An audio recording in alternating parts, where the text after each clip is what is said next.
How does one man assert his power over another, Winston? Winston thought. By making him suffer, he said. Exactly. By making him suffer. Obedience is not enough. Well, coincidentally, when I got that today, when, that's a broader truth, but it also has specificity. This evening, I received an email, and it sourced the law office of David Coombs, who is one of the attorneys representing Bradley Manning. And the post from Attorney Coombs is as follows. Last night, PFC Manning was inexplicably stripped of all clothing by the Quantico Brig. He remained in his cell naked for the next 7 hours. At 5 a.m., the brig sounded the wake-up call for the detainees. At this point, PFC Manning was forced to stand naked at the front of his cell. The duty brig supervisor, the DBS, arrived shortly after 5 a.m. When he arrived, PFC Manning was called to attention. The DBS walked through the facility to conduct his detainee count. Afterwards, PFC Manning was told to sit on his bed. About 10 minutes later, a guard came to his cell to return his clothing. This type of degrading treatment is inexcusable and without justification. It is an embarrassment to our military justice system and should not be tolerated. PFC Manning has been told the same thing will happen to him again tonight. No other detainee at the brig is forced to endure this type of isolation and humiliation.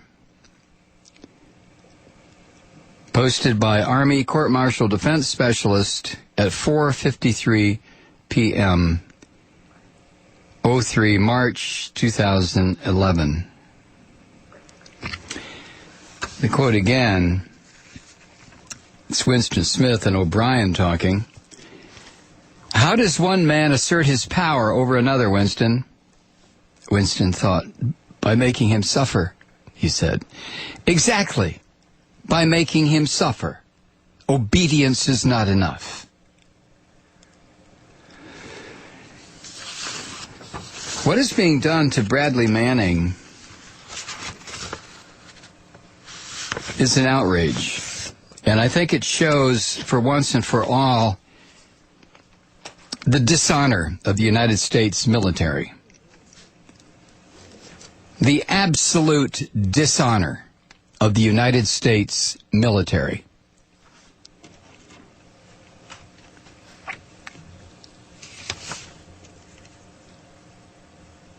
The other night, I was going off about the $200 billion that seems to have been stolen through fraud, abuse, lies, deceit in our two war zones of choice, Iraq and Afghanistan. And this is money stolen by the private contractors. It's not money stolen, as far as anyone can tell, by soldiers in the field. This is money stolen by the contractors, and all it does is reflect upon what General Smedley Butler said 100-plus years ago, that war is a racket. Of course it is. So I said, can anyone out there, I challenge anyone in a friendly sort of way, except the right-wingers. I challenge them with a gun in my hand. But a friendly challenge to most people. Tell me one thing, one project that the contractors have completed. Just one thing. Not the NGOs, not the projects done by private money to bring desks to school children in Afghanistan, or food to starving street children in Iraq. No, I'm talking about just one thing that the contractors have completed or have done, have done a tremendous amount of work at almost near completion.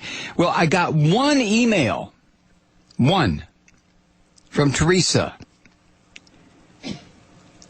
Mike, you asked us to do our homework and locate a project in Afghanistan or Iraq since our occupation and slaughter. This is all I could find. And what Teresa sends me is a picture of the new U.S. Embassy in Iraq. And a little bit of info about it. Building work at the 104-acre complex in Iraq, known locally as George Bush's Palace. It's supposed to be a secret, but it is impossible to disguise the cranes dominating the Baghdad skyline. The new United States Embassy in Iraq was scheduled to cost $592 million to build and will be the largest embassy on Earth. However, due to delays for various reasons, mainly shoddy work by the mostly Asian workers who were imported to do the work at near slave wages, the cost has soared way beyond that figure. To mention just a few of the many problems that have slowed down construction was a fire sprinkler system that didn't work. When it was turned on, some of the joints broke, some of the wiring melted down, and the workers failed to build a blast-proof wall. The estimated final construction cost is now over $700 million and will cost more than $1 billion a year to maintain. It will be essentially a small city with office buildings, a school, 6 apartment buildings, a recreation building with a gym, an exercise room, the American Club, a commissary, food court, movie theater, tennis courts, barber, and beauty shops. It will also have the largest swimming pool in Iraq, as well as its own electrical power plants and water plants. There will be a 1,500 member embassy staff, including 1,000 Americans and 500 Iraqi Foreign Service nationals. The buildings will be large enough to handle up to 8,000 workers.